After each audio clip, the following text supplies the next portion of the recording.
Good evening, everybody. Welcome to Beyond the Gatekeepers. I am Bishop-elect Vanessa Brown. I'm glad to be here with you on tonight. I want to shout out our Facebook Live audience, as well as our Instagram and Twitter audience. If you're with us tonight, as well as YouTube, we want you to share this conversation. This is going to be a great conversation on tonight. We want to talk about Haiti. And we want to talk about, does the United States really care about Haiti?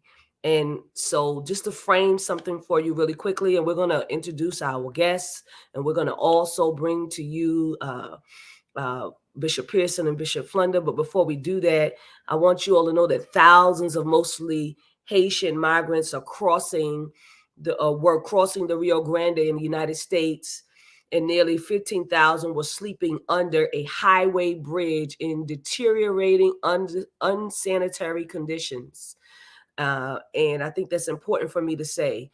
Many of these migrants arriving in Del Rio, Texas, are Haitian who were fleeing corruption, disaster, and poverty in their home country. Some because of the August earthquake that devastated Haiti and the July assassination of President Jovenel. Other migrants say deteriorating social and economic conditions in South America drove them to set out again this year on a long, treacherous journey to the United States. Here is the part. On Sunday, the Biden administration began sending plane loads of migrants back to Haiti under a policy used during the Trump administration to rapidly expel migrants because of the coronavirus pandemic.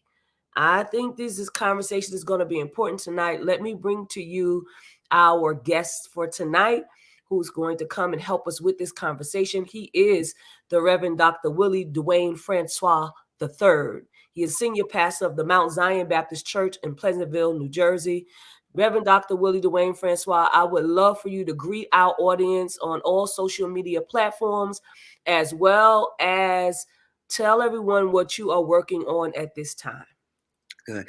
Thank you so much, Bishop-elect, for having me today. So excited about just being able to share this virtual space with you, even though it is another devastating day to the American promise, another devastating day to the ideals that we say we live up to, those ideals that exist on paper. But I am excited to be able to share with such great mind today. So most of the work that I do is around faith organizing. It's around organizing faith and thought leaders of faith around issues of racial justice, primarily criminal justice abolition, but definitely how the mass incarceration intersects at racial justice, at income and economic inequality, and also the way that our public education system is actually structured as prison preparatory academies and not as spaces of learning and democratic expansion.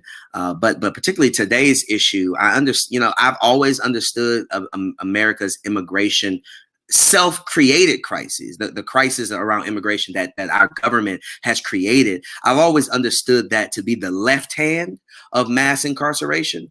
So you have mass incarceration that lives and tracks alongside mass deportation, which is what we're seeing now again at our southern border. And it is I don't hold it as a badge of honor, but I was an eyewitness to so much of that devastation that happened to those Central and Latin American migrants when I took a visit to the San Diego Tijuana border and saw these encampment grounds, saw children living in insanitary context, dehumanizing context, living under the threat of what can be called nothing else than militarized whiteness, and the kind of intimidation, the kind of fears that were being stoked and evoked in that context on the Mexico side of the border is really heartbreaking, and it is a serious wound to what America says it really is. Thank you so much for that. So great to have you here on tonight as well to help us in this conversation. Of course, these are not guests that are coming on. They are here with us every week. We are always glad to have the great mind of Bishop Carlton D. Pearson. He's an author, progressive spiritual teacher, and thought leader. Bishop Pearson, please come and greet our audience on all social media platforms. Thank you, Bishop-elect. We are confronted again with a major exposure of the systemic, not only systemic, but psychological or psychic racism in this country. There are millions of people who don't even realize it is their psyche, their soul is tainted with this idea of white supremacy. They would never admit that. Again, they don't recognize it. Millions do. But millions don't. And it is, again, we've used the word systemic, but we haven't used the word psychological racism, which is in the thinking of the people that we are, as I've said many times on these gatekeeper discussions, King James and King Jesus are not the same people. And the 16th century English that says, preach the gospel to the creatures is at least 400 years old. We're creatures. Save them and enslave them. It was slave trade, but it was part of preaching and reaching the gospel to creatures. So they don't feel any particular remorse. This is the most egregious offense of this country. It is what I like least about it. And even people, I'm very disappointed in President Biden's decisions, not only on Afghanistan, but you could bring 85,000 Afghans here and send 16,000 Africans, Haitians away on planes to what? There's nothing there. They're devastated. That's not American. That's not Christian. That's not sanity. That's not humane. It is literal crimes against humanity. And we need to cry loud and spare not, lift up our voice like a trumpet in Zion. And that's what we're doing. So I look forward to us not only talking about the problems, but talking about ways we can change it and that we should. I'm already sending money and love and support of those who are already there. I have friends in Haiti. I've been there myself, preached crusades there. There are a lot of Holy Ghost folk Christians there. There are a lot, it's mostly a Catholic country, but these are people who are dear and precious and smart. And it's the first Black country, independent, that won and fought their independence from France and from the European colonializations. And so this is something that should not be looked upon smallly or ignored in any way. And we won't do that. So tonight we're gonna talk about it and talk about people and things and see what change we can make. And I know we will. Indeed. Thank you so much, Bishop Pearson. Last but certainly not least is our presiding bishop, Bishop Yvette A. Flunder. She's our presiding prelate of the Fellowship of Affirming Ministries, as well as the senior pastor of City of Refuge United Church of Christ in Oakland, California.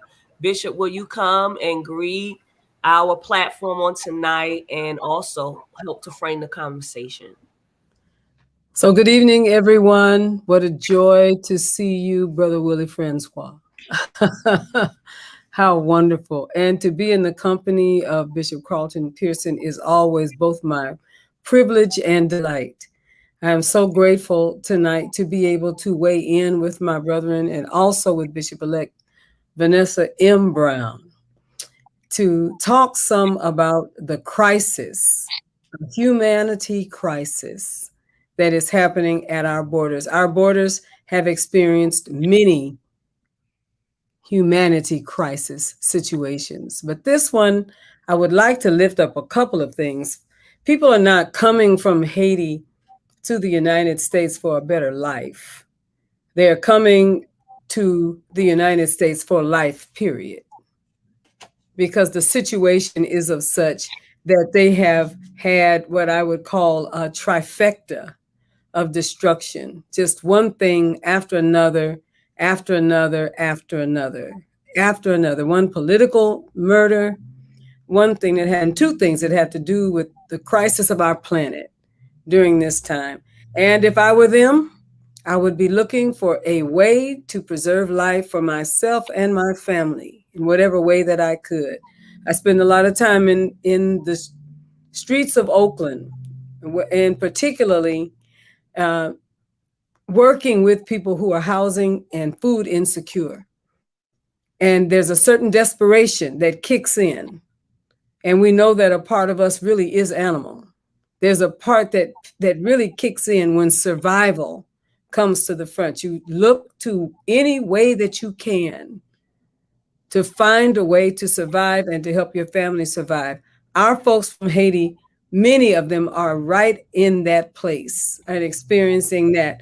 And so there is my grave concern about the issues that have to do with humanity. And when I see Abbott's Calvary down on the border of Texas, and what I know will be the intention of other governors in the South that intend to use this for politicizing this administration, I anticipate that all sorts of drama will happen. And yes, I am concerned with the fact that folks are being sent back on airplanes. I find it interesting that also today articles of impeachment were filed by 2 or 3 Republicans who know full well that they won't go anywhere with them, but they filed them for the 2 things that were lifted up already in this conversation, for the way in which Afghanistan came essentially to the screeching halt without some preparations made and anticipation of some degree of violence,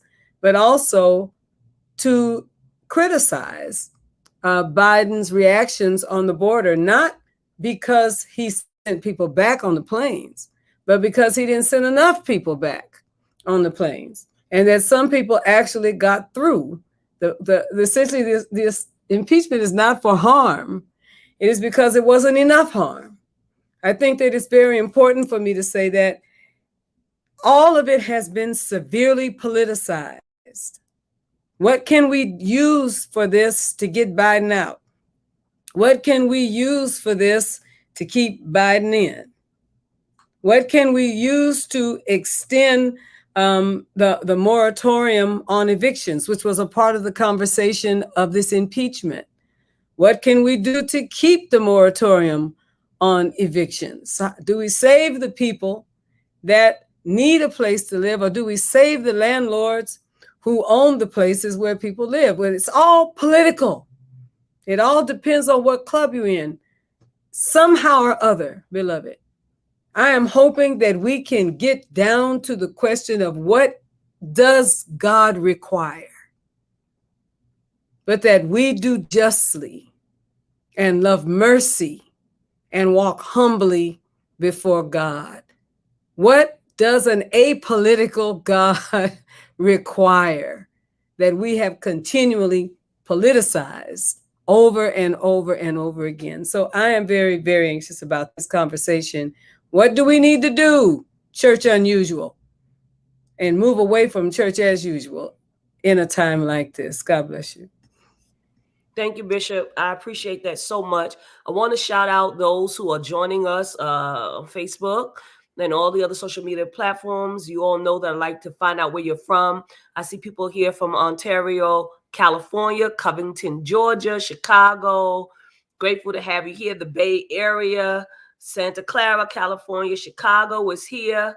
Thank you, everybody who is joining in on the conversation. We ask that you continue to share from wherever you are. Let's get down to the root of what's really happening in Haiti, because I think that people forget the history of the United States of America and their culpability in what is taking place in Haiti. 1915, United States invaded Haiti. And when they invaded Haiti, Haiti had never defaulted on a loan to the French, to France, whom they owe money to, until the United States invaded Haiti. That broke their entire economic system right then. The United States of America owes Haiti something. Okay?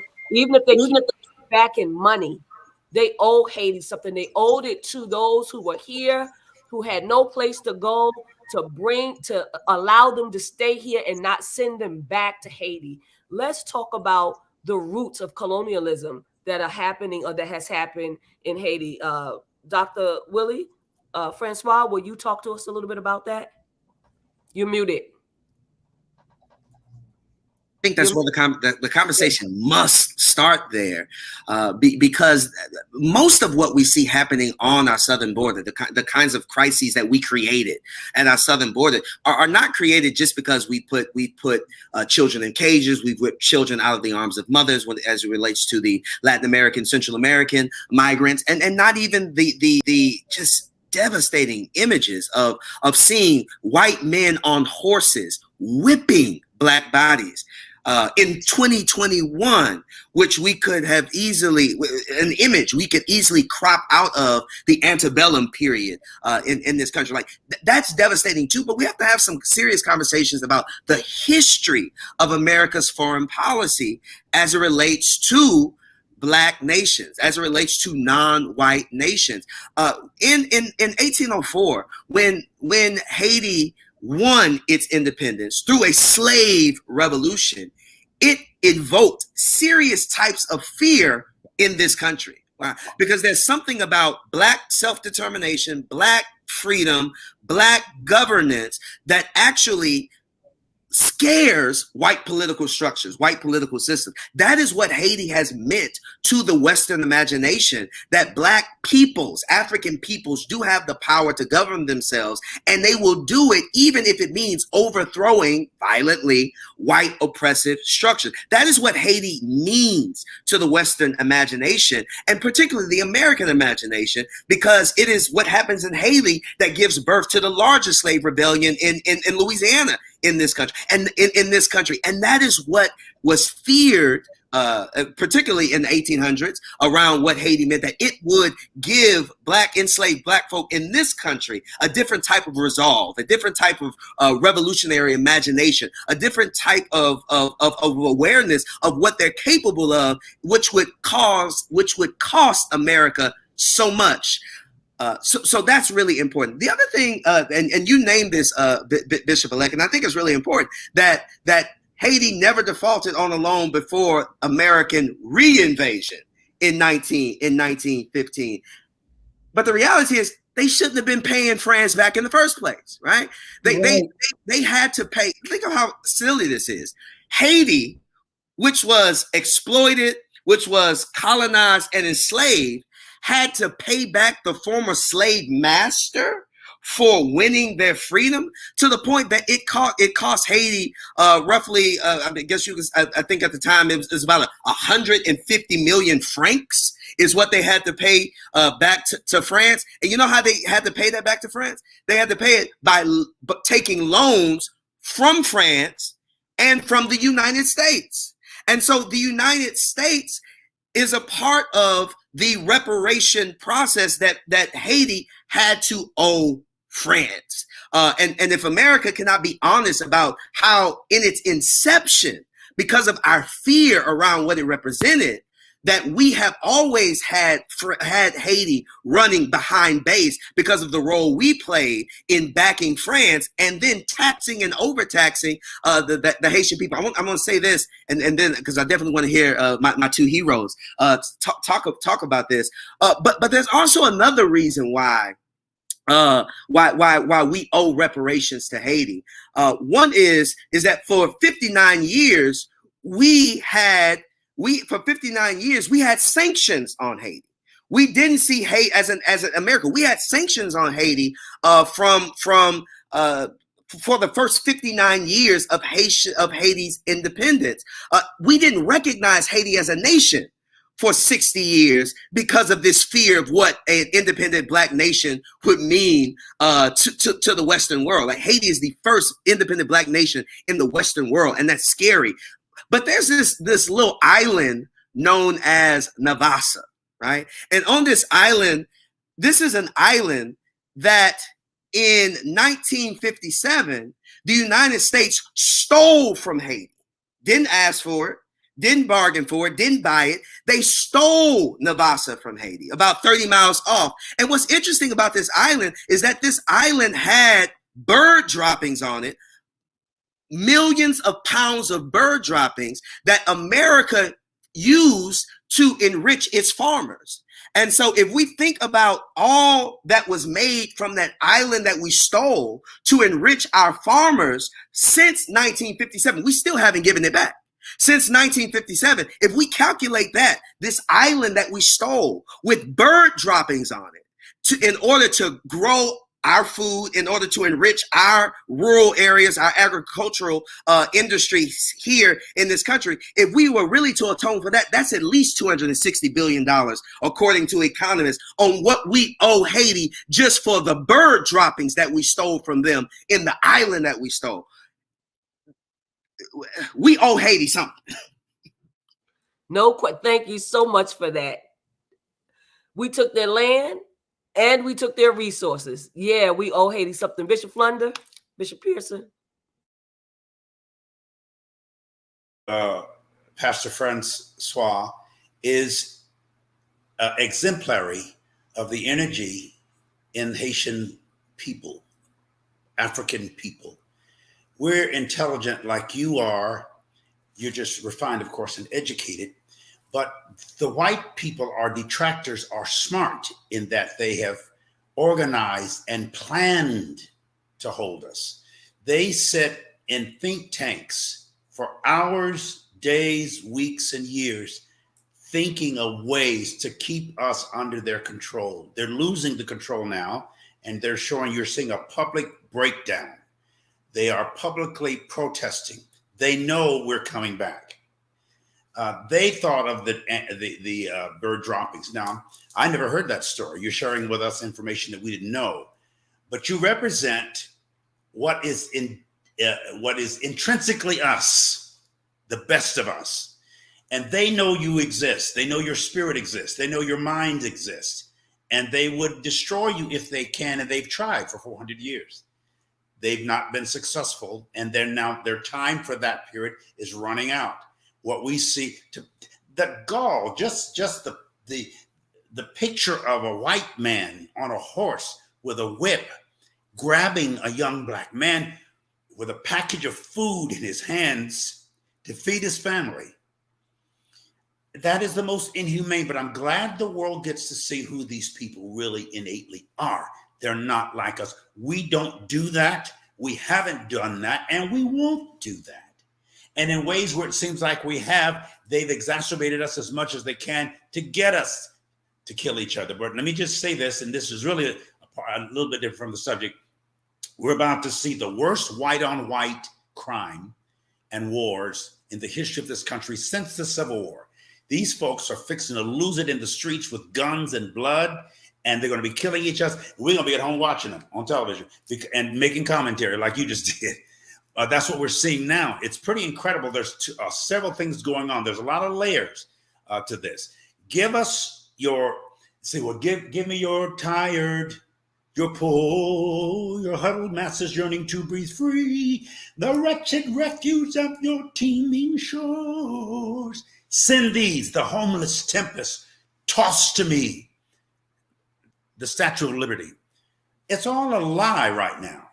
It's false piety. The words are powerful, but this country, most Americans don't even know that's on the Statue of Liberty. They don't know what it means. But all this is happening to bring attention, re-attention, because where there's tension, there's attention and then intention. We're going to be intentional in what we do from now on. We now know, and the world is watching. It'll never be the same in this country. We will get it all back. Native Americans are coming out. The brilliance and the intelligence, the academia, the creativity, new TV programs are coming. All kinds of things are going to happen. And white racists, not all white people, but white racists are literally collapsing. It looks horrible, but the best is yet to come. You know, European supremacy, like a wave, has washed itself over many indigenous people over the years. I was reminded when I was thinking about this earlier today that the federal government in the United States compensated the owners of enslaved people for their loss of property after the Civil War. They didn't compensate the slaves for their loss of blood, sweat, tears, and lives and work. They compensated the owners of the slaves because they lost their property. What that would suggest is that the war's intention was not really to free the slaves because the slaves would have been compensated. What they intended to do was to destroy the economy of the South so that the South could not become a competitive nation against the North. And slavery was the principal mode or way that income came to folks in the South. That explains a great deal about why slavery did not end the sorrow and sadness of African American people. It did not make us citizens in the truest sense of the word. It did not bring equality. We weren't paid back for our labor. Slavery happened again by another name, like peonage. People who had little crops and little farms in the backyard and had to pay a part of it to the person whose land it was. Essentially, people who worked on chain gangs for the prisons and the current prison industrial complex. Let's just be clear, slavery by another name, still slavery. But it is because there was never an intention to free the slaves. The intention was to break the economy of the South so that the South would not be able to leave the republic and become a republic of its own. Why am I lifting that up? I'm lifting that up because we still have not dealt with the fact that that still has not happened for Black people. And I'm not talking just about reparations, because the reparations that are owed to us for what we gave in the initial foundational realities of the United States of America would make us own the whole country. We'd own the whole ding dong thing from sea to shining sea. That's literally the truth. That is terrifying. And terrifying to the extent to which I believe what would be the underpinning of a sea of Black people. I need you to walk with me just for a minute. A sea of Black people to relocate from Haiti to the United States is not any different, beloved, than the intention essentially of reducing the population of Black people, either through prisons or violence, and increasing the population of white people because it is diminishing while we're talking. While we are talking, people, minority people will become the majority in this nation before my baby grandson is grown. And I am completely clear that that is the fear. That is the fear. And it is deep-seated why there's a different understanding for Haitian folks that cross these borders. These are not murderers. These are not rapists. These are not all of these reasons why people say that folks can't come here. It's not any of that. They are simply a group of people that have been handed incredibly hard, difficult, cruel, insane, and ungodly realities by the same Europeans that enslaved my ancestors and yours. And some of that European blood is flowing through us because they did much more than enslave them. That is our reality. I think we should take a close look at the ways in which the Civil War, what came out of the Civil War, the intention of the Civil War, what came out of the Civil War, and the way in which it belittled and diminished the rights of Black people, and that we are still in the Civil War. We have not been liberated. We were not liberated in the Civil War. The Southerners were punished because they would not stay with the Union. And notice that this is Texas, where Juneteenth occurred. The leadership of Texas knew we'd been freed. That same deadly negative energy is prevailing in that state with a governor that's trying to run for president, the most arrogant and ignorant man I've ever seen in leadership, one of the most, including DeSantis in Florida. And I'm just calling a spade a spade. They think they're going to win, and they won a few of the battles, but they will not win the war because God itself, the universe, has made its mind up to do some cleansing and clearing. This is being exposed to us so we can know that it still lives within the culture. I put that picture of the man on the horse on my site because I wanted to show again that is still here. 100 years ago, right here in the city of Tulsa, that same deadly negative energy burnt down 40 blocks of property that another small Haiti, you could say, was North Tulsa. I'm up there constantly talking with people every day. We're restoring that place. I don't anticipate reparations. Blacks will come in. We're going to come in there and repair it ourselves. We're not going to wait for the white man and beg him because the same energy that built it can rebuild it. We didn't use white folks to do it the first place, and we're not going to use white folks. We're not going to need them. We can use them, but we're not going to need them. So we have to pull ourselves up by our bootstraps.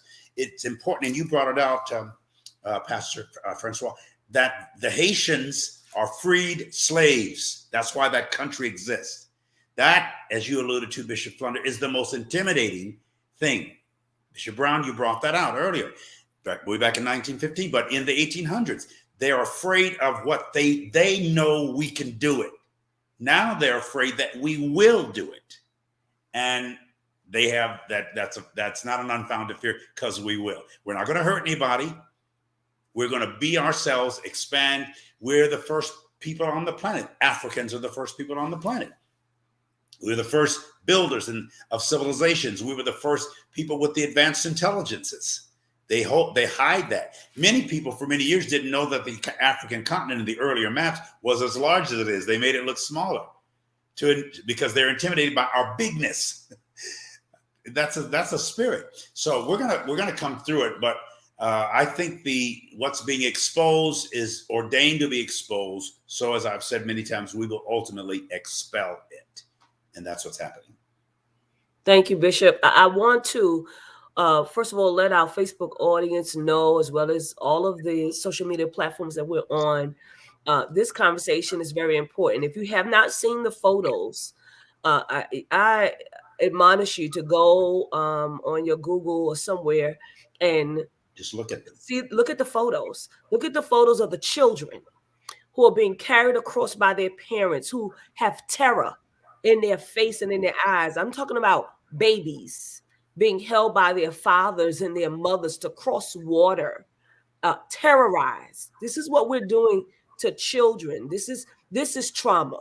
This is how children have trauma and can pass it on. And this is how we got trauma as Black people. And so now we're creating more trauma for children. I want us to make sure we put an eye towards that. And Sarah Menard, I want to thank you for being on with us. She's of Haitian descent.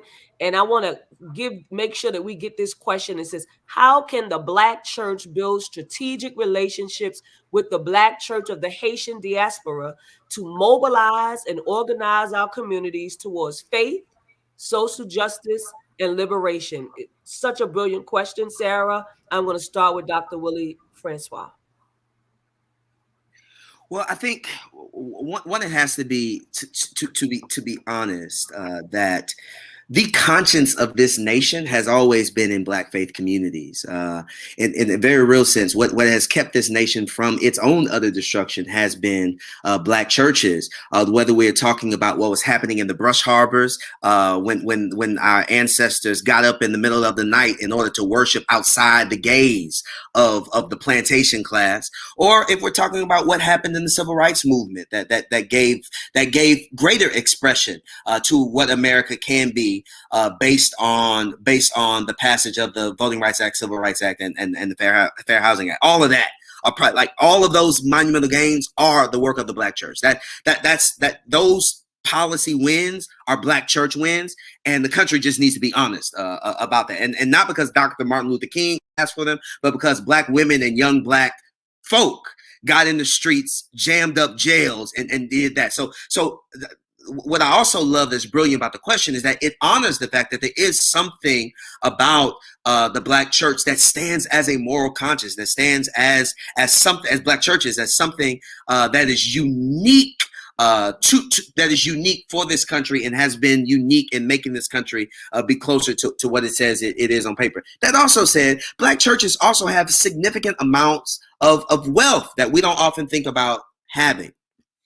So we do have particular resources that we can share in Haiti. One of my concerns is how Black church folk can sometimes adopt savior complexes when it comes to the people we want to say are over there, right? So part of what we have to do has to be a serious level of solidarity, that one, we don't see our Haitian sisters and brothers as people who are over there, but we really develop the kind of prophetic neighborliness, right? That we begin to see ourselves as stitched together in a single garment of destiny. That what is happening in Haiti is directly killing us here as well. It is killing them more directly, but it is killing humanity itself. And we have to see how that harms us. So there has to be a kind of attitudinal adjustment in how we understand the rest of the African diaspora, in terms of how we understand our sisters and brothers in Haiti as not as people over there who are waiting for us to come and save them, but these are our brothers and sisters, and our survivals are caught up with one another. If we're going to send resources over there, we cannot do like so many of the missionary organizations that I know, and that is they drop money into foreign spaces and then they micromanage where that money goes. That we have to actually empower Haitian leadership on the ground. And that alleviates these arguments that we like to have, like, oh, but the country has instability. No, the government there has instability. The country is full of freedom-loving people who love their faith traditions, who love their gods, who love their families, right? We need to find ways to invest in real people on the ground and not allow our perceptions of political corruption to be the only way we understand Haitian leadership. The real leaders of Haiti are the people we don't know.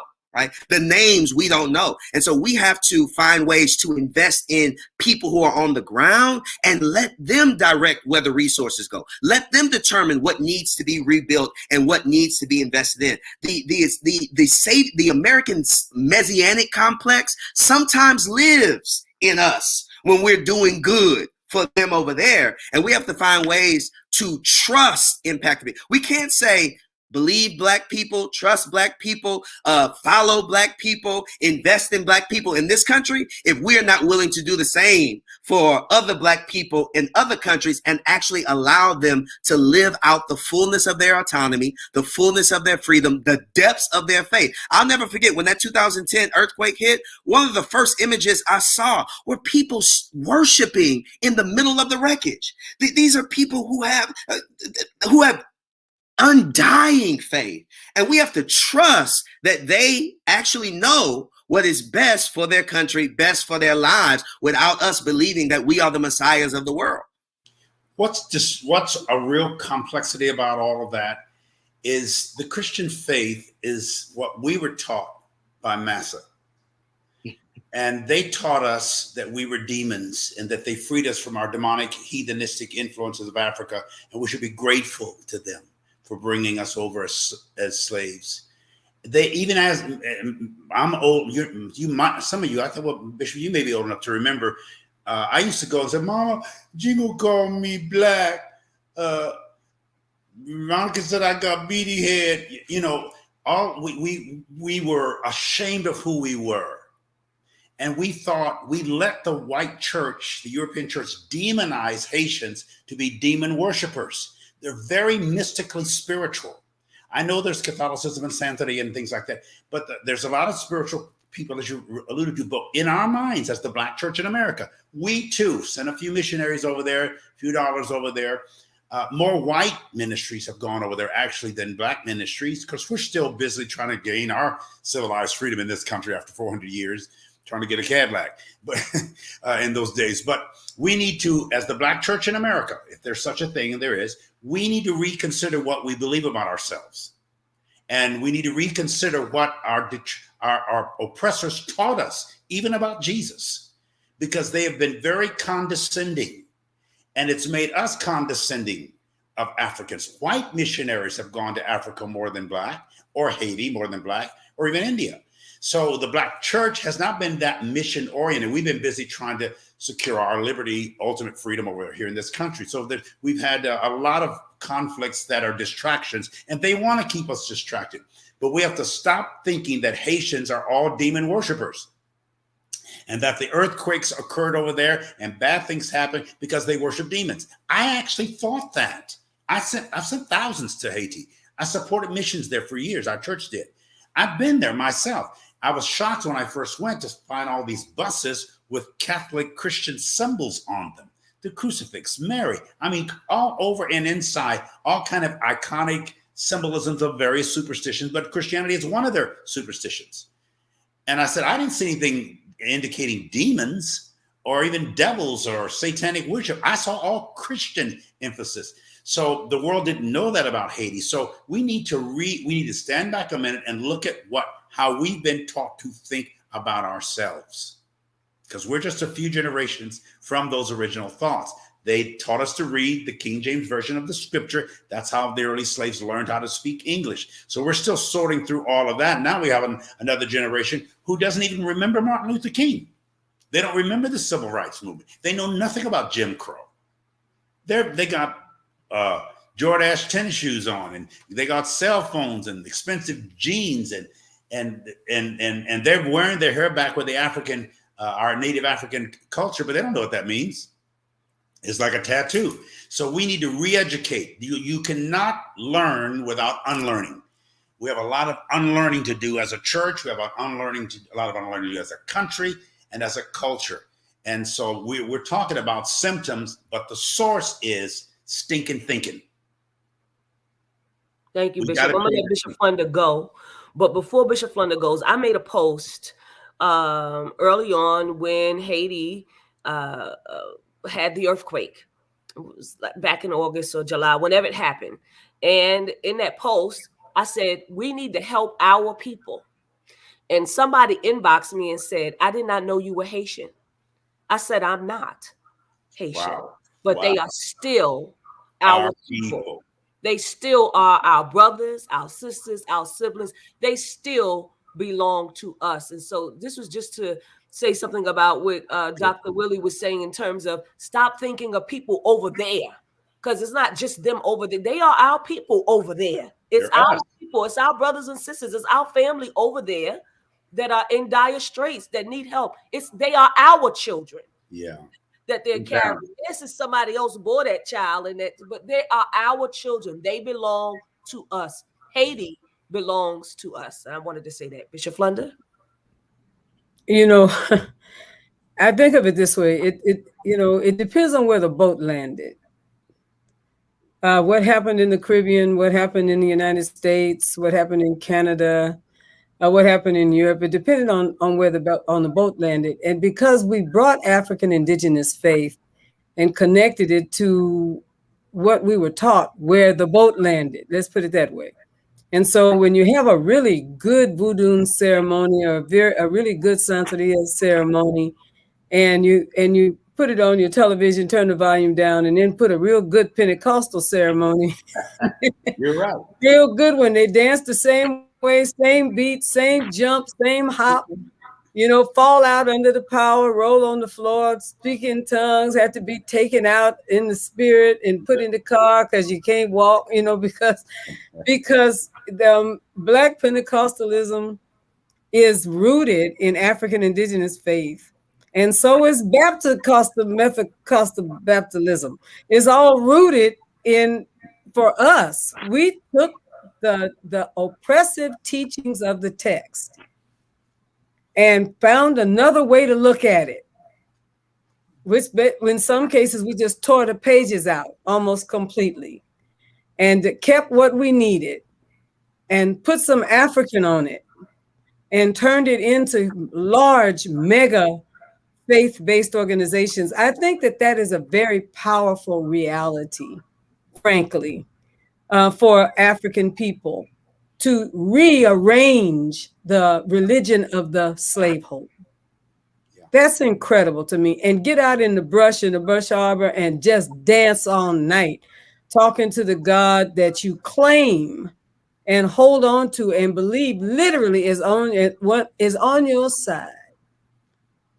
Is on your side. That takes an enormous amount of strength. So this is what I would say, that I made a note to myself that we need to stop being missionaries. I heard what you said. And stop with the superiority of the missionaries concept, that I have something to bring you that you don't have. Mm-hmm. And go to the people that we are going to be with and say, teach me what I've forgotten. That's a completely different concept. Teach me what I have forgotten. Please help me get back what was stolen from me. The colonial pursuits of the Catholic Church, was to connect you to a God that already sees you as substandard, and to turn you, and I don't care whether it was Black people or Native Americans here in the United States, or the people that were consumed by Spanish Catholicism and created a whole new race. We didn't even have Mexicans. We had Indians or Native Americans. They got Spanishized and it created Mexicans. That's the reality. And most of them were in the missions along the western seaboard of the United States. And they said, well, we have our land now. I said, we stole the land.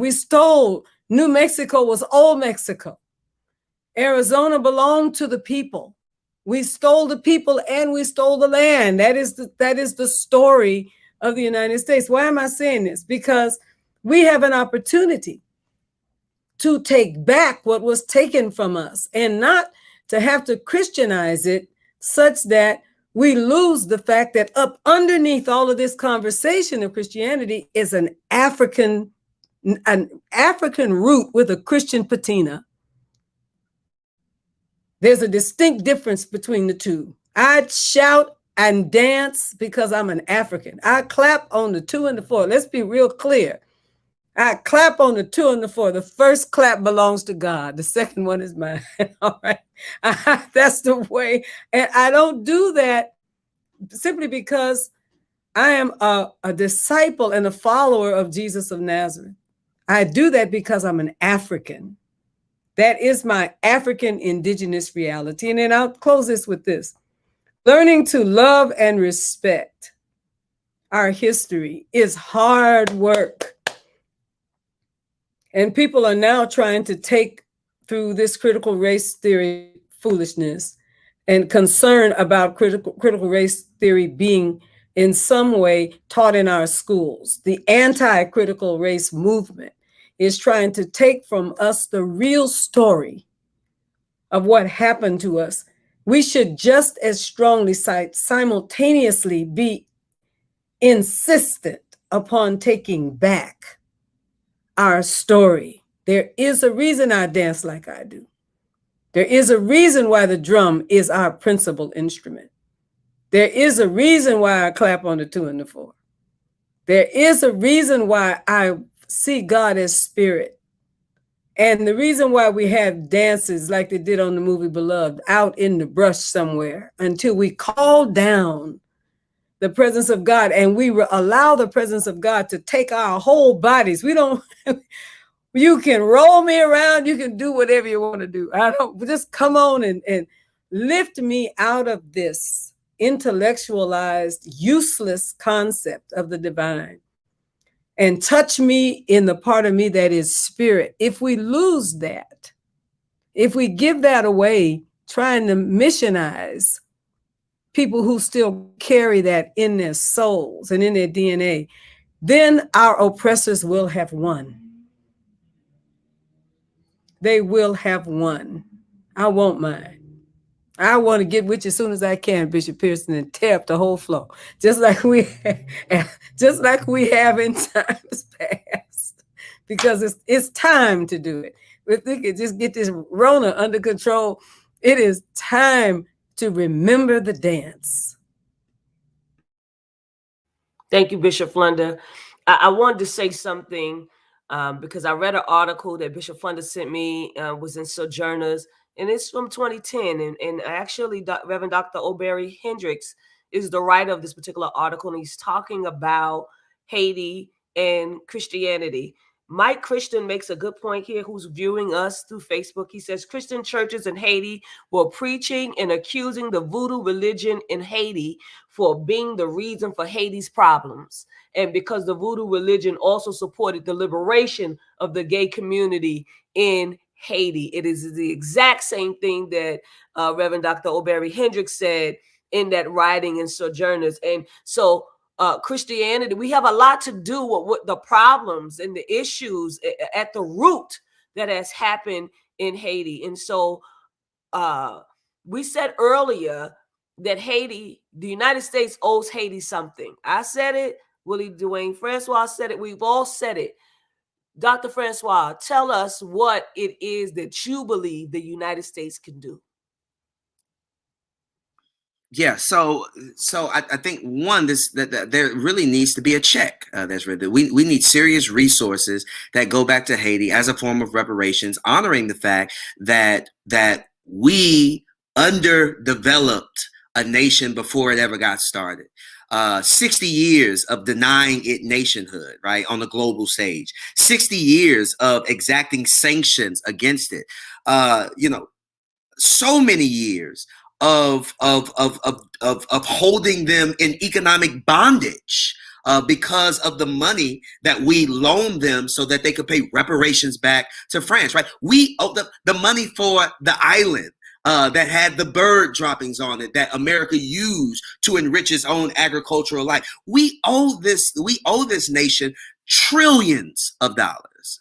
And we have to be honest about that because by divesting from them, it led to our expansion, our economic expansion. So this is not just money that we're creating out of nowhere. This is money that has been earned and developed in the States over these years as a result of our foreign policy with Haiti. So we have to have a robust conversation around what amount we'll send to Haiti. I know President Obama said in 2011 that, we should give Haiti $200 million. That's still not enough to speak to the ways that we have exploited and extracted from that land. What we can do immediately, I think, and this is not a direct impact on Haiti itself, but in terms of us being a place, I think people who love God, and whether you're Muslim, whether you're a Christian, whatever your faith tradition, even if it's not one of the major faith traditions, is that how do we begin to see life without borders, or see those borders as imaginary? When I went to the Tijuana, San Diego border, it's an imaginary line that was drawn, arbitrarily drawn, because as was said, by strategic oppressors, right? At some point we have to say these boundaries are not real, and for all of the wealth that we have in this nation that has been stored up because of our wickedness, right? We've stored up wealth in this country because of our wickedness. We owe that to the places that we have underinvested, which means that at some point we have to stop acting like borders are as real as we say they are, which means President Biden said that on the campaign trail, he said that he was going to reinstate a program that would offer asylum to people who are trying to escape poverty and trying to escape persecution. If those are not the Haitian brothers and sisters that we're flying back to Haiti right now, I don't know who is. He owes us, his black voters. He owes us. He owes the Constitution. He owes himself. As a practicing Catholic, a man of God, he owes himself to honor his word, and he can start doing that right now. The third thing I would say is America actually needs to stay out of Haitian politics. It was because of Papa Doc and Baby Doc that these are dictators that were backed by the United States, set up by the United States, that actually helped to undo Haiti even more. When Haiti did elect its own popular elected officials like a president, those are the ones America took out.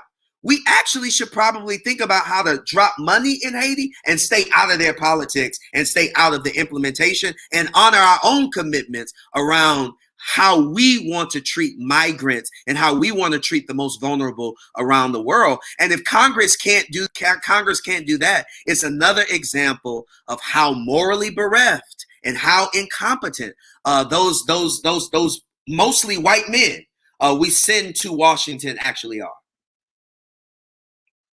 Listen, thank you. I know you told me you have to leave at 9 because you have another obligation. I want you to know that. We ain't letting you go. Stay right there. Boy. Exactly.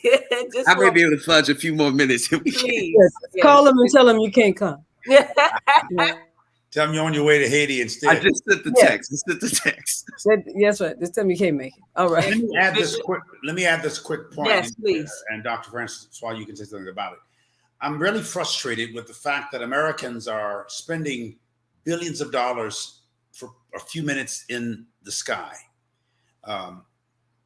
And while all this is happening, Africa is the first world. We call it third world, Asia, India. They're really the first world, but the language is always condescending. I won't go into all of that.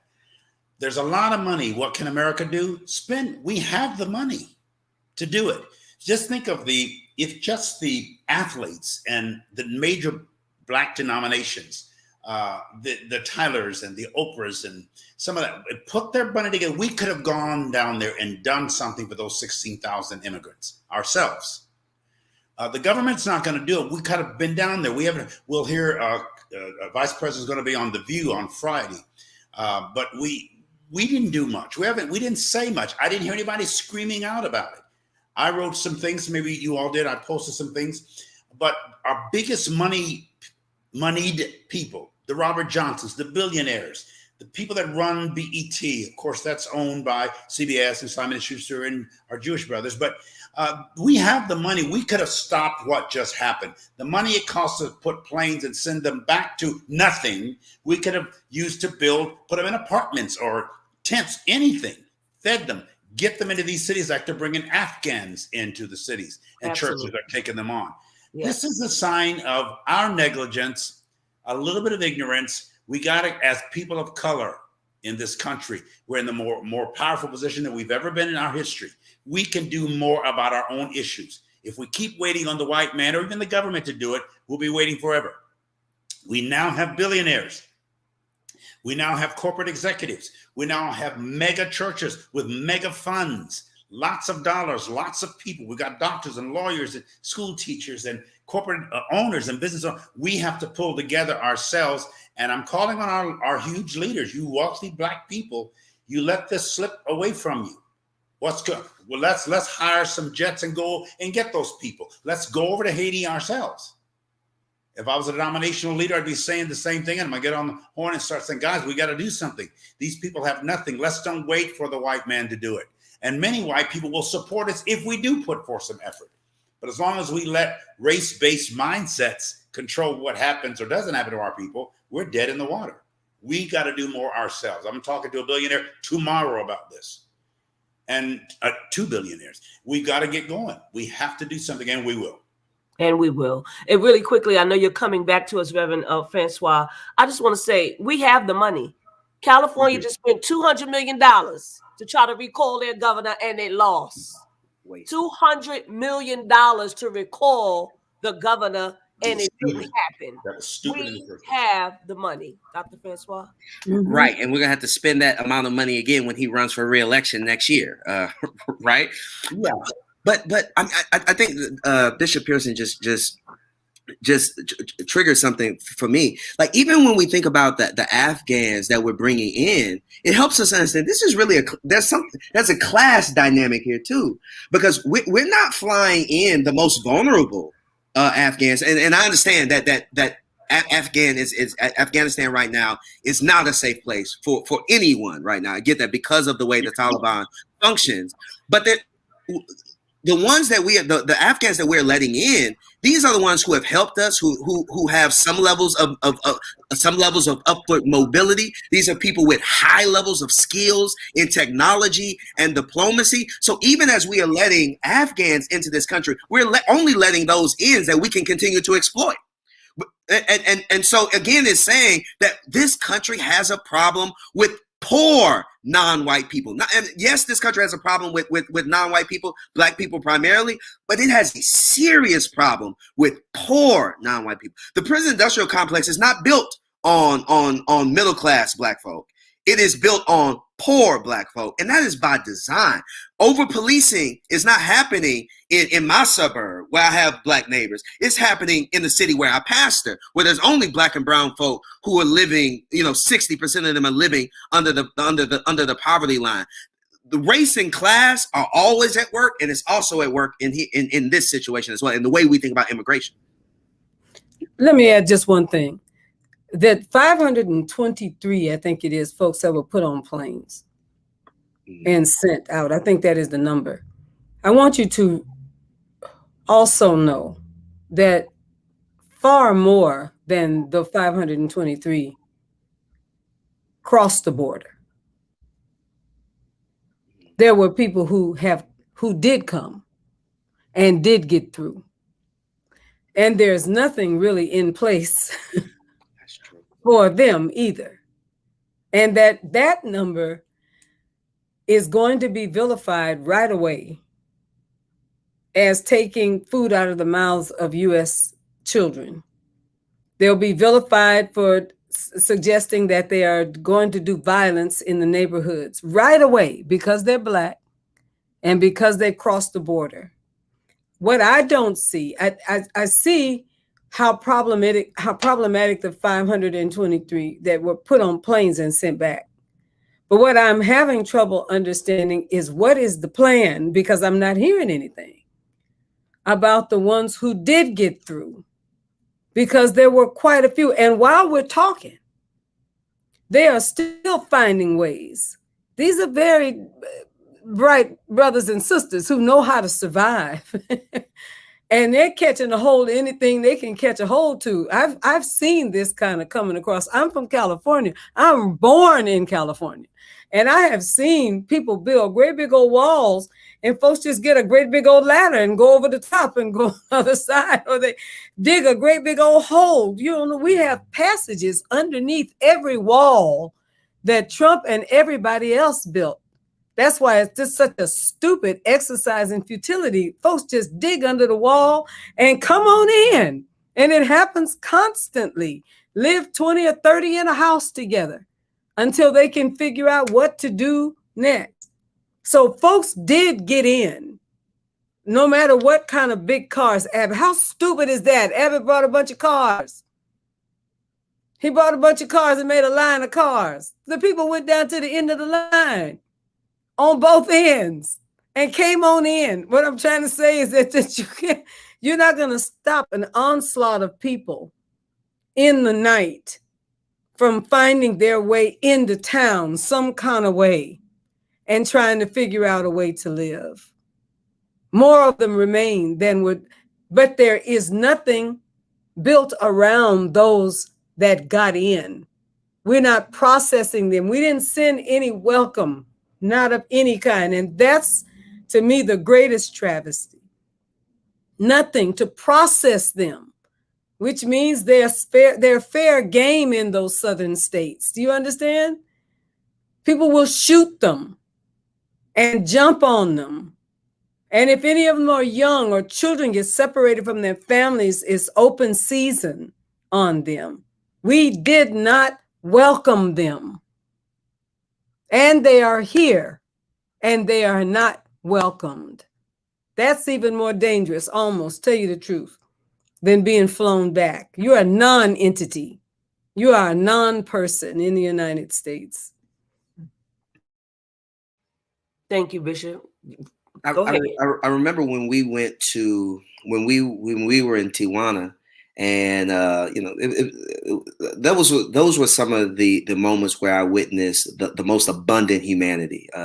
Just spending a few hours with folk who were escaping the dangers back home, escaping the cartel, escaping political corruption. Talking about the Latin American and Central American migrants of 2019, and there were mothers there, and just with my very limited Spanish was able to I was able to have conversation with them.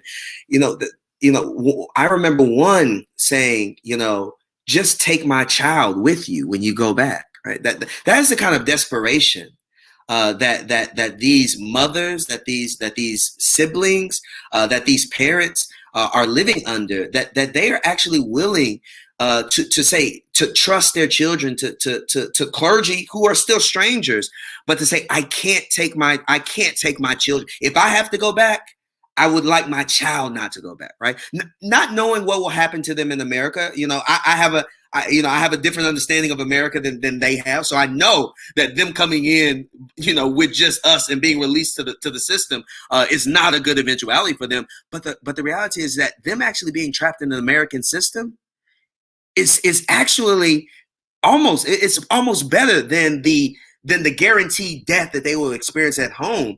And it took me a while to come to those terms. But these parents, they intuit that. They know that. For my child to be in the American system, at least they're in America and they'll be safe, away from that type of violence that we know, away from that type of poverty that we know. And I bring that up just to name the desperation that so many of these migrant brothers and sisters are living with. But even with their desperation, the peacefulness that they bring to this. Those 2 days that I spent in Tijuana, I saw no issues of violence, no outbreaks of crime. These were just people who are reaching for life. And the way we stigmatize because of our own xenophobia is that we name them as criminal, we name them as violent, we name them as deviant, when the reality is that some of the greatest amount of humanity I've ever laid eyes on, some of the greatest divinity I've laid eyes on were in migrant mothers, just hoping that their child could cross the border. And I had no choice but to think about what went through Mary's mind, because I went in December. What went through Mary's mind when she and Joseph took Jesus as a refugee into Egypt, right? And if Christians aren't able to make those connections, I don't know what our Christianity is worth. I spent the first 11 years of my life in 5 miles north of the Tijuana border. Most of my friends outside of the Black community were Mexicans. And we went over there many, many times. My uncles married Mexican women or had babies by them. I have a lot of cousins who were biracial. I understand the culture. And one thing I noticed, even as a kid, when I crossed the border, because right across the border, you can see a mansion right next to a hut. But we never were in the mansions. We went to the huts and to the hurting and the hungry and the hopeful people and did missionary work.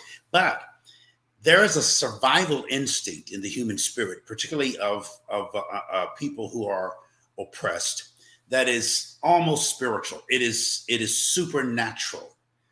When you look at the faces of the Haitians in those living conditions, they kept the calm. Yes, you could see the terror, but you didn't see the vicious, vengeful anger.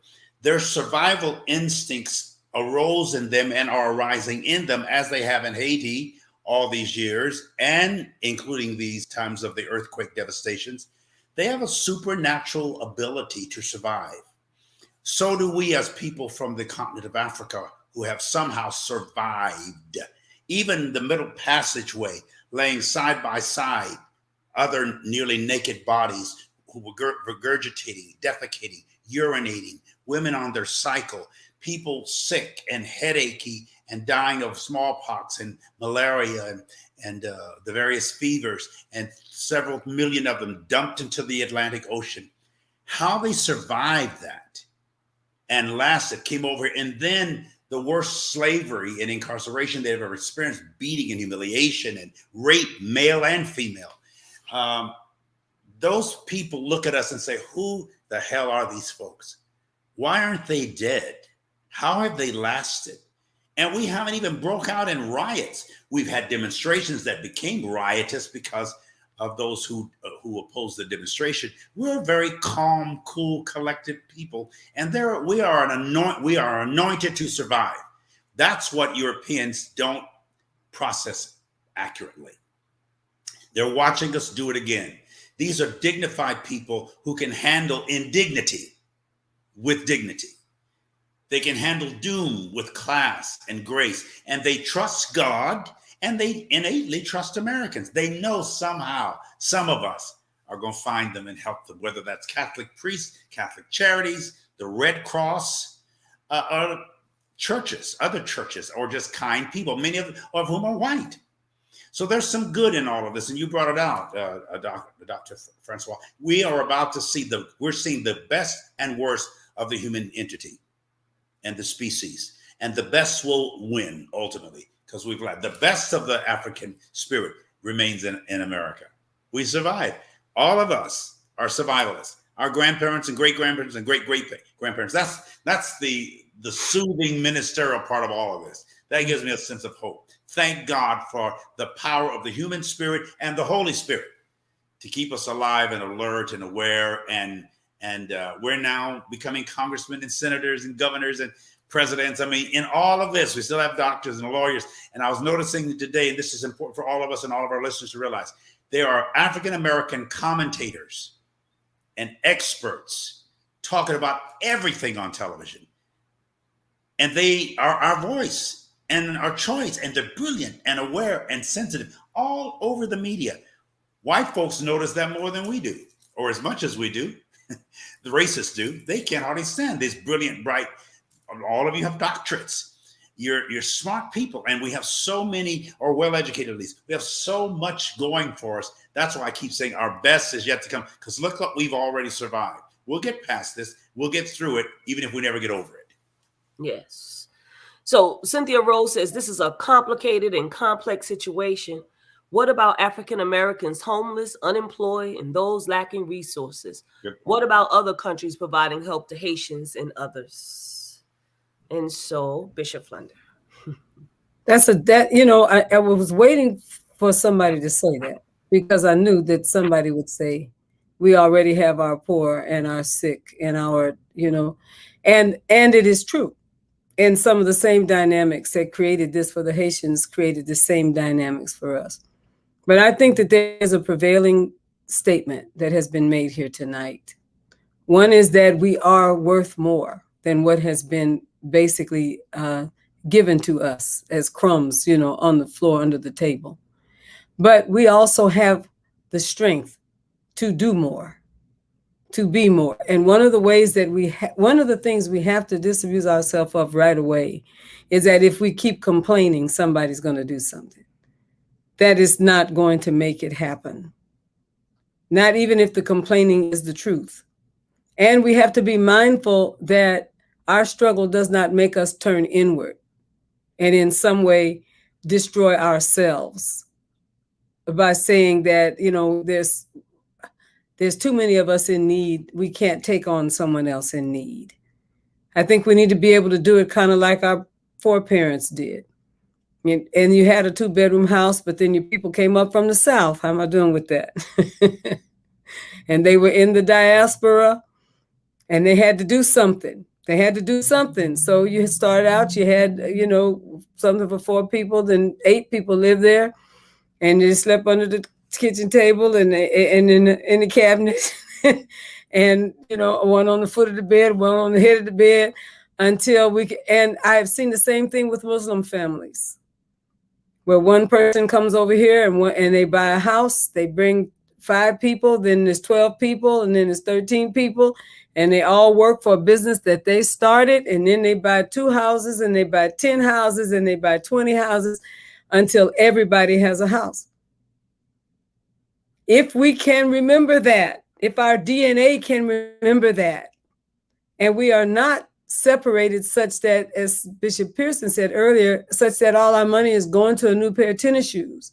If we can remember that is in our tribal DNA, we will make room. We will make room and struggle for our own freedom at the same time. It's like a new child being born in the family. It disrupts everything. And a new baby has bigger junk than any of the big kids, because new babies, all that stuff is big. Big bassinet, big swing, big old hamper, just littlest thing in the house. Got to have a car seat in the car, and everybody got to bunch up trying to make room. This big, because they're new. Then pretty soon they can catch on, grow up enough to start taking on some responsibility. But we made room. We have to be able to make room and make space, even though we are still fighting for our own rights. Yeah. Dr. Francois, I'm going to let you have your last word, because I know you have to go, and you can also comment on this as well. Good. So thanks. I agree with Bishop. I love Bishop Flunder, the way she that analogy. I think it's just a wonderful way of thinking about this. I do agree that America owes its disinherited a great debt as well, and I believe that the wealthiest country in the history of the world should be able to do both. Should be able to repair the harm that it has done to its own people and in terms of national identity. We are Americans, in spite of our double consciousness and in spite of how they treat us. We are Americans, right? I don't know another country. And so I think that America has to be able to do both. It has to be able to repair us, to make us whole in terms of what it has taken from us, but it has to also be able to repair the harms that it has done abroad. This conversation is not about America coming in and saving Haiti. That's not possible. It's not America's job. We're not the saviors of the world. I think that's part of our complexities that allow us to get in the way. But what we're saying is that America must repair what it has messed up, what it has exploited, what it has extracted. And all the other nations that have done it to Haiti must do the same, particularly France. And so it is not this, we have to see this as not a call for the United States to do everything, but it's a call for the United States to do undo what it has done and start that process of repair in terms of what it has done. We're not asking America to go handle some issue it had nothing to do with. We're asking America to handle an issue it helped create. You know, 1804, it enslaved the Haitian government economically to its banks. We got to pay for that.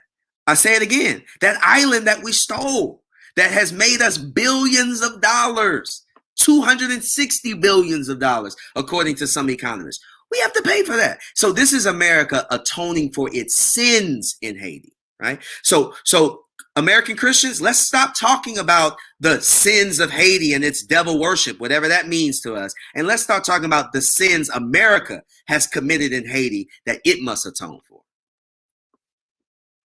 I'll joy to have you this evening, Dr. Francois. My joy to be here. Thank you so much, Bishop-elect. Indeed.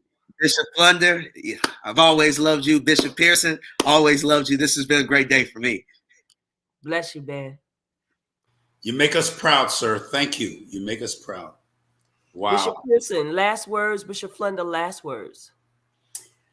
I'm going to tag on a little bit to what Dr. Francois said, that America, there's an element in America, a strong, wealthy, well-connected, well-established element of this country that does not want to repent or repair. They want to repeat.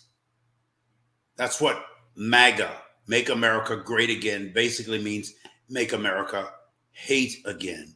And unfortunately, most of that spirit comes from European Anglo evangelical Christians.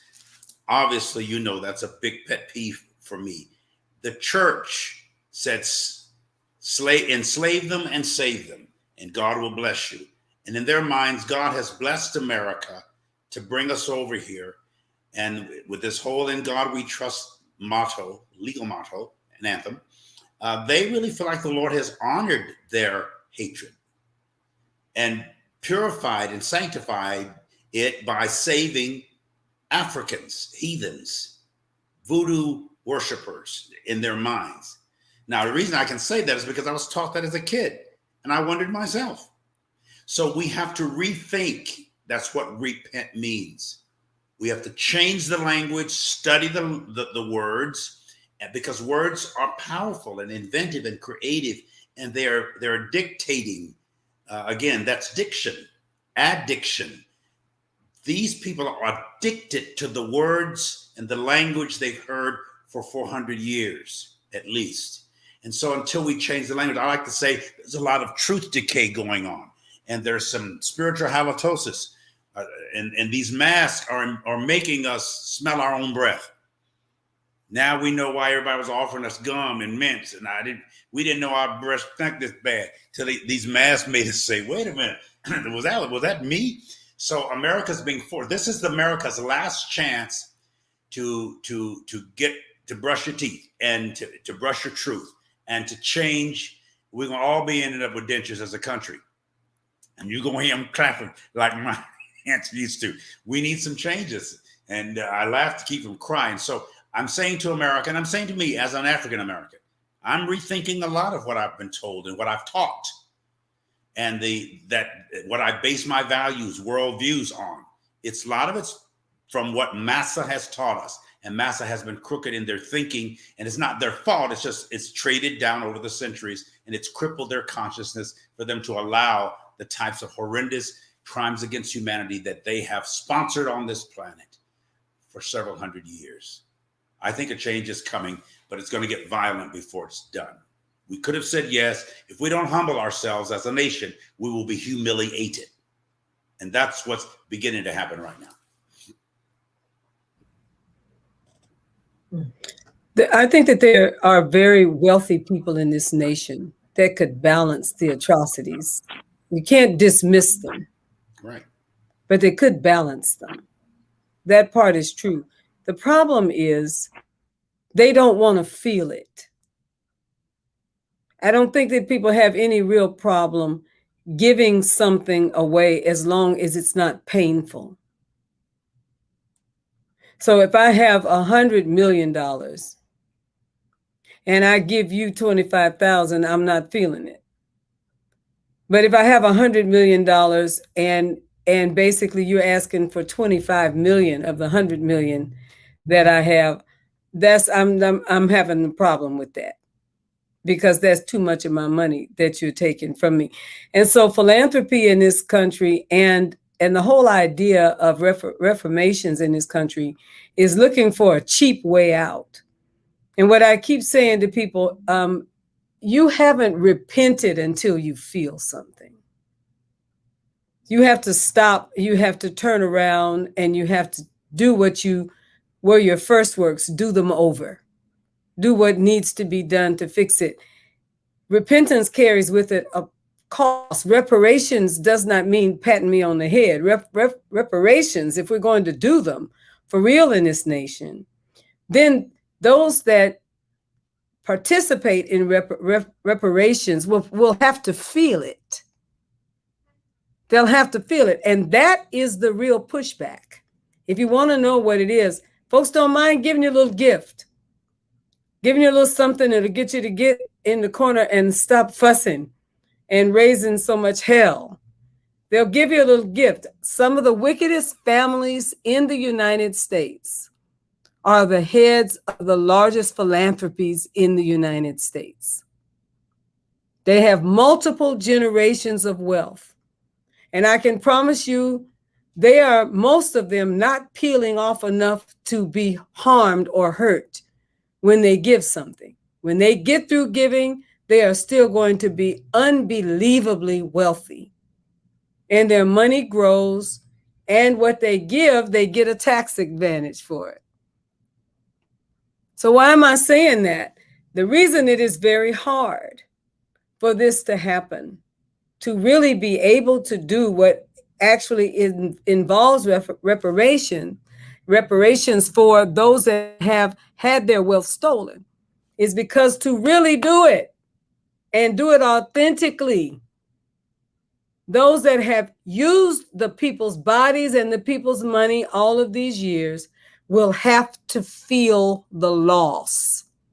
It will have to level the playing field in some way. That will always be the problem. And someone else in our questions asked the question, how can the Black church build strategic relationships with the Black churches in Haiti and in the diaspora? And it was beautifully talked about. We have to connect our justice issues with their justice issues. And it doesn't work if we spend a lot of time saying my sore is bigger than your sore. My pain is greater than your pain. I lost more than you lost. We all lost. And we lost from the common evil that took from all of us. And not only do we have to get together, those who lost, but the children of the people who stole us and stole our money also need to partner with us.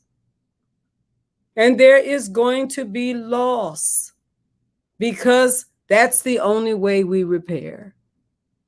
And Bishop Pearson is right. There's going to be a whole lot of destruction before folks can get to that. But we could have saved Haiti with the 2 missions that went to space. Just those 2 missions could have paid the price to do an enormous amount of reformation and restoration in Haiti. Are you ready, my friends who are hearing us tonight, to talk to your colleagues about paying the price? There is a price. If we don't give it, then it will be taken anyway. There is a price. The earth will demand it back. Our societies will demand it back. There will be a crumbling of what we thought could never end. If we don't do it ourselves, it'll be done for us. That is the part that I really need people to hear tonight. So God bless you is my prayer. Thank you so much, Bishops Pearson and Flunder. This has been a robust conversation on tonight. Also, thank you to Dr. Willie Dwayne Francois III, who joined us tonight for this conversation. We know that there were many questions that people have that we were not able to get to but we will probably come back to this conversation at another time. I know that we will. So we want to thank you all tonight for being with us, and we want to go to some commercials really quickly for you. Bishop Flunder. God bless all of you. Thank you so much, Bishop Pearson. And you're going to be hearing a lot more from us in so many ways. Stay close to what Bishop Pearson will be offering and talking about in a few days about expanding our reach. We didn't get into this for just a fly-by-night experience. We are here to change time. We are called by God to be reformers, and it's Reformation time. And I want to encourage you, those of you who support our broadcasts, to continue to do that. Do a little bit more or a whole lot more than what you have done in the recent past. And you can donate, you can give to the Beyond the Gatekeepers broadcast and our upcoming efforts by Cash App to $TFAM annual, or you can give by PayPal, www.paypal.me/TFAM Justice. You all see us every week. You know how to do it. I'm encouraging you to do more than know how to do it. I'm encouraging you to do it. Be a part of what we are about to be in the world and what we are about to shift and change with this broadcast. God bless you is my prayer. Thank you, Bishop Flunder, so much. And really quickly, someone asked a question with regards to who's raising funds for Haiti. Just want to let you all know, I think it's Shell Lee, that TFAM Justice is raising funds for Haiti. That's been out for quite some time now. So thank you all so much. We want to go to the other commercials so that you all can see what else we have.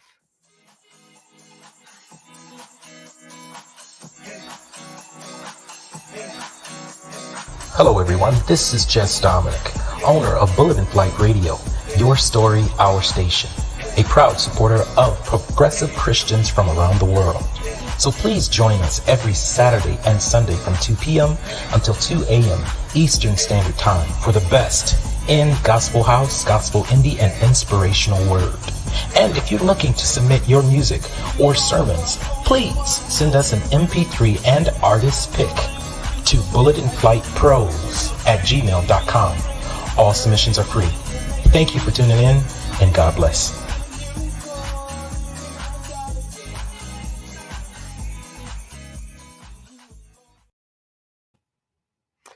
So happy for Bullet in Flight Radio. God bless them for wanting to advertise with us.